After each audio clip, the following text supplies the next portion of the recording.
It's our favourite time of the week to talk to our favourite person in the world, as always, the wonderful Megyn Kelly. Megyn, g'day. Hi, how are you?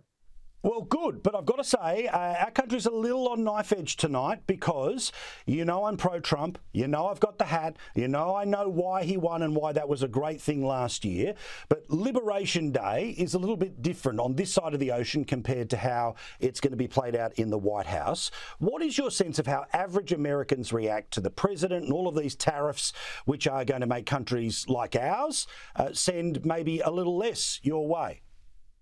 Oh, I thought you were talking about Trans Liberation Day. And I was going to say, I'm sure you celebrated the same way I did, you know, with wholeheartedly marching and putting on our drag, taking over opposite sex sports. No, the tariffs. Well, he doesn't have a lot of support for them. I don't think it's only like a strain of the MAGA faithful that's in favor of them, plus the labor unions, some of them seem to be in favor. But I personally am interested in trying this experiment, Paul, because here's the thing. We really do have trade deficits with a number of countries in which, like, it feels somewhat like our friends are taking advantage of us. And I understand that that, too, might fail as a justification for a retaliatory tariff. It might. Like some economists say, you still shouldn't do it. It's still better for you not to do it. But the New York Times did a deep dive into, for example, the tariffs against Mexico about 3 weeks ago. And what they concluded is that good luck finding a fentanyl lab right now in Mexico. They've disappeared because finally Scheinbaum, afraid of these tariffs and under them, has decided she actually does need to do something about the southern border and the flux of immigrants coming across it. And so they're closing up shop. These cartel members are shutting down the fentanyl labs, and our tariffs against them are working. And we've ruffled some feathers amongst our friends, right? Especially like Canada. But I think Trump's general policy when it comes to dealing with foreign countries is you can be a little meaner to our friends and you should be a little nicer to our enemies. And it's all a negotiation tactic for the most part to land a deal, to get things to not necessarily be exactly what he's demanding, but a little better for us than they started. Yeah, it's interesting. And again, I understand the logic and I understand what he's trying to do from the American perspective. But his actions have single-handedly resuscitated an unpopular prime minister. We're in an election campaign right now. A vote happens in about a month's time. And we've got a government and a media establishment that are basically obsessed with Trump in order to get the election result that they want. What do you think about the butterfly effect? Because not only are we an ally, but obviously people like myself and many people watching, we wanted Trump to be the president, but we didn't want it to resuscitate the prime minister we want to get rid of. The same thing is happening in Canada, where the conservative candidate, Pierre Poilievre, was ahead in the polls on, you know, right now they have a temporary prime minister, but they're going to have a real election at some point in the next year. And he's fallen way behind the Liberal candidate there. Same thing, because they're basically giving us the middle finger saying, screw America, screw Trump. Let's double down on the government we have. We need somebody who's going to fight him, not think he's great. So, yeah, no, there have been some negative effects. But my own feeling on it is more than likely it would have happened anyway. Because Trump, even if you took away all the tariffs, Trump is governing in a very controversial way. Shocking. And there's more than enough fodder to drive leftists crazy and to the polls. You know, the thing that we're all looking at over here this week, these special elections down in Florida, and then there's one for Wisconsin Supreme Court.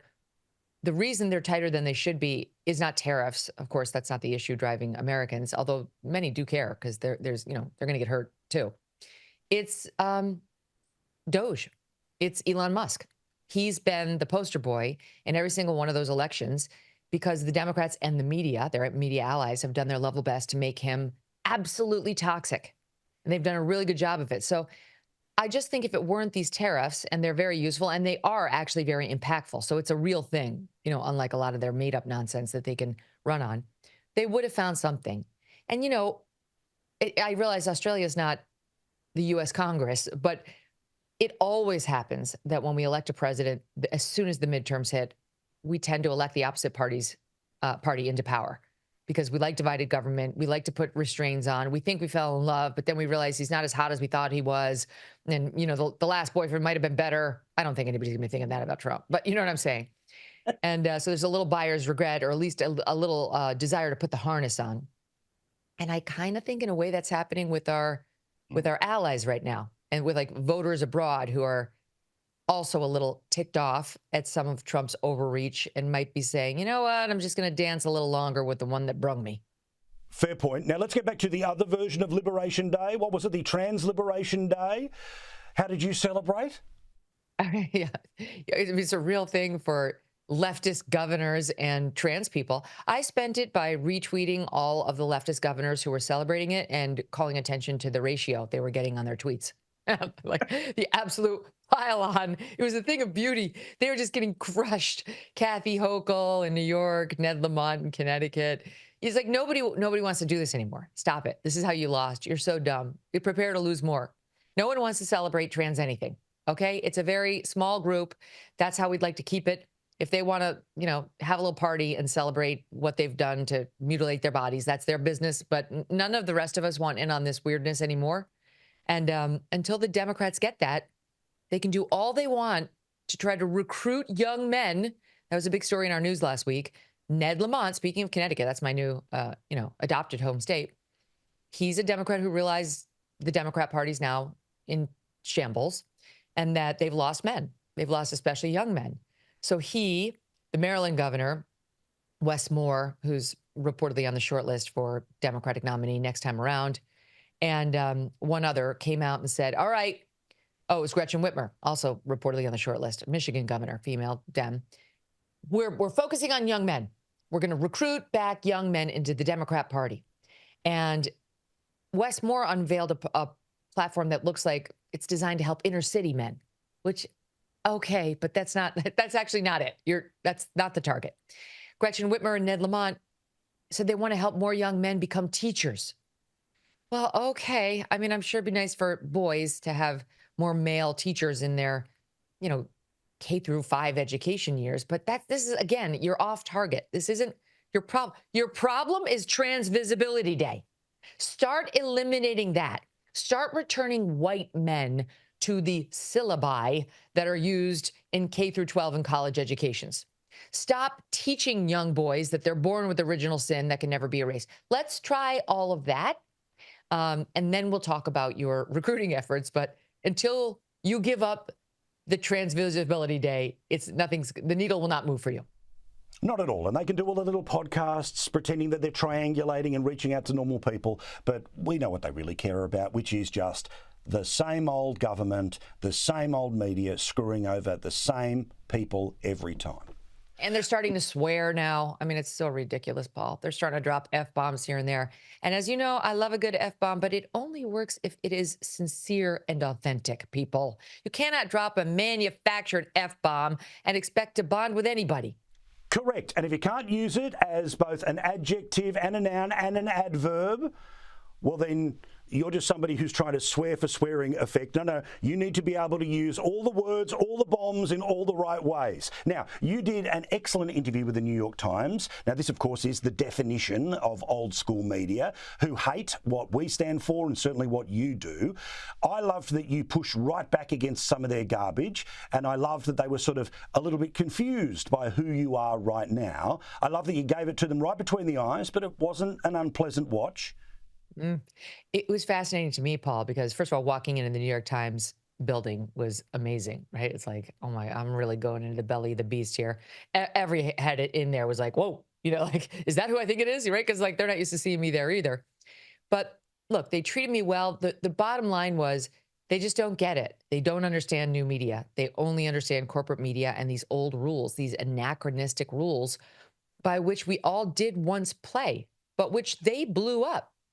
The rules of not owning your own bias and not speaking openly about your own opinion on the news worked when we really would collectively move to hide our bias and do our level best to be fair to both sides. There was a long time in journalists where we were at least trying that.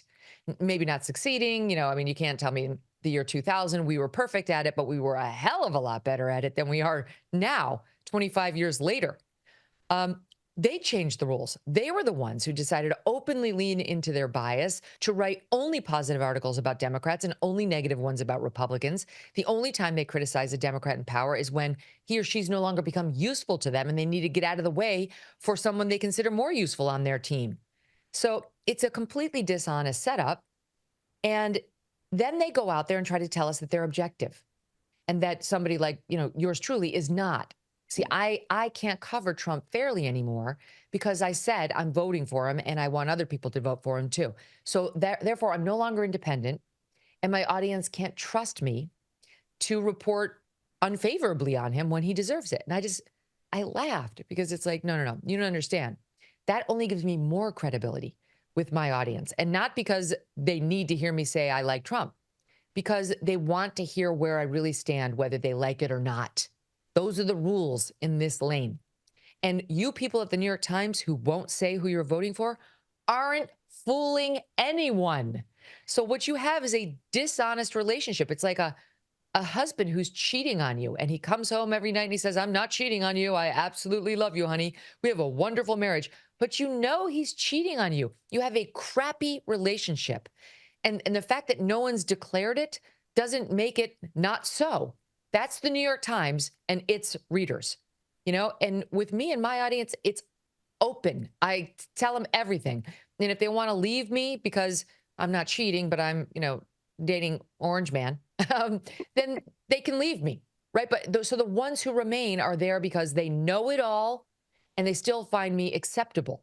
But that's the only way you can compete in this universe where I am, where I'm not just up against fellow journalists. I'm up against entertainers. I'm up against comedians. I'm up against so many compelling and entertaining and talented options that's how the audience sees me, as just like a button they can press and they can get the news from me or they can get it from a number of other people. So I better have an authentic, good, tight, honest relationship with them or they're never going to click on my face. 100%. But it's also something that you did on today's show, and you were talking about raising resilient kids. And what I love about what you do is that you talk about things that aren't just always the headlines and aren't always the front page of the newspaper. I like to say we have the most honest show on TV because, yes, it's serious, but yes, we'll have a laugh. You'll know if I'm happy, sad, angry, all the rest of it. And I'll tell you how I really feel about things. And that's something that millions of people turn to you each and every day, regardless of whether it annoys because you're not 100% MAGA. And it also stimulates people to think about things that they haven't. You've also got a format now where you can talk to people like Jordan Peterson for an hour and a half. Yeah. And on top of that, it's like, why would you think that when it comes to a political candidate saying I'm going to vote for him and I want you to do the same thing would then stop me from criticizing him? Why? Mm-hmm. Like I didn't understand why she would think that would ever be an impediment to me. And it was clear she doesn't watch the show. That she said she does watch the show regularly, but it was clear she doesn't watch it that regularly because I do rip on Trump and his administration all the time. All the time. It's not like I wouldn't say I'm, a Rachel Maddow type, but when they do controversial things, I'm very clear about calling them out. And they don't love it, but that's the way it goes. I think they understand what I do. And frankly, my core belief about the Trump administration is they don't really respect you if you're a supplicant. Like they will deal with you more and respect you more if you stay strong, stay independent, and don't sell your soul. And by the way, why is it different when Megyn Kelly says, I'm voting Trump and you should too, than from when the New York Times says, we're endorsing Joe Biden or Kamala Harris and you should too? You should vote that way too. It's the same thing. I'm a journalist. I'm a pundit. I'm a media company owner. That's the same. That's all the products you can find over the New York Times too. They just can't understand it, I guess, when it's me. In any event, I just think the whole model of we're pretending we're objective is dead. No one buys it. Everyone knows that 99% of the people who work at the Times voted for Kamala. Everyone knows that they all hate Trump and that they'll spend the next 4 years trying to bring him down. We all know that, whether they're going to own it or not. And I think we've already returned to the days of, it was called yellow journalism, but when it was much more partisan, and when you went to pick up a newspaper here in America 150 years ago, you would know, it would be very clear that it was your partisan newspaper. and your friend who was across the aisle would pick up a different one that he liked that had his worldview enforced. And that's fine. That is absolutely fine. It's probably not as good as where we were in like 1980, but it's way better than where we were in 2020. So we have to deal with the reality, that we've been dealt. And right now, partisan media, siloed media is it, and it's fine and it's honest. And now at least people know I'm getting a certain worldview. And if I want to factor in another one, I will know where to go to get it. You blaze so many trails, particularly when you talk about things like kids. You are famous for taking your kids out of some of the more highfalutin schools in New York because they were part of what was damaging America, and you had enough of the system. And we've heard that story, and I love that story. But you're also endlessly interested about giving information to parents and grandparents about how they can bring their kids up better. Not in a way that replicates our childhood, but takes care of them in their childhood. And we've got real problems at the moment. The kids are not all right. Have a look at everything from mental health to academic performance. How important is it that we keep having these conversations, and what did you learn about the shows you've put forward this week about raising stronger kids? Well, we had this, he's a psychiatrist on, he's a child psychiatrist too. And he talked about how too often in his own life, he noticed that he was only pointing out when his child did something wrong, and had to really remind himself to point out when his child did something right, and really downplay when the child did something wrong. And I completely live by that same philosophy in my own family. And he also gave a great piece of advice for parents. He said, start the day by saying to your child, this is going to be a great day. Like, just set the tone. Like, the actual words of optimism can really actually lift your child's day. And then he said at the end of the day, we've been doing this now, because I taped that interview a couple of days ago, so we've been doing it every day thereafter, saying, what went well today? That is a great question to end your day with. We've been asking around the dinner table. It really does get everybody talking, and it evokes positive thoughts. So again, your child's born like a happier place. So you're not necessarily looking for, like, tell me what's bothering you. No, we're going to spend our time focused on something wonderful that happened today or that was uplifting for you. And I would say this, like, my own, like, best bit of parenting advice, Paul. And if I do say so myself, I've got, thank God, 3 great kids. They're a pleasure to spend time with. And they're 15, 13, and 11. But they weren't always a pleasure to spend time with. And I really think the number one thing parents need to know, especially of young kids, is kids can be a complete pain in the rear end. And too often you're tired, you've had a lot to do that day, you got a lot of other things you'd rather do. And when they're really little, especially, you really would like to pawn them off on somebody else. If you have the means, it's a nanny, maybe it's a grandparent, somebody. But you don't have the energy, and the more times you do that, the more time you pawn off the kid who's kind of annoying you on somebody else, irrespective of who it is, the more annoying your child's going to be. The only way to make them not annoying and like people you really enjoy and want to spend time with is you have to put in the time with them. You have to. The nanny will never correct your child the way you will. The grandparent will never correct your child the way you will. You and your spouse have to be the ones to say no, and you have to do it firmly. And when you feel true anger, you have to walk away. Try at all costs not to scream at them. That's not helpful. It's not good. Doesn't foster a good relationship. And we all get there. I've been there. Trust me. But that's when you have to turn on your heel and walk out.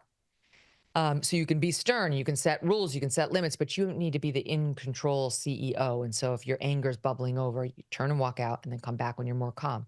But in any event, the secret to raising great kids is to putting in the time. You have to make them great. You have to make them great.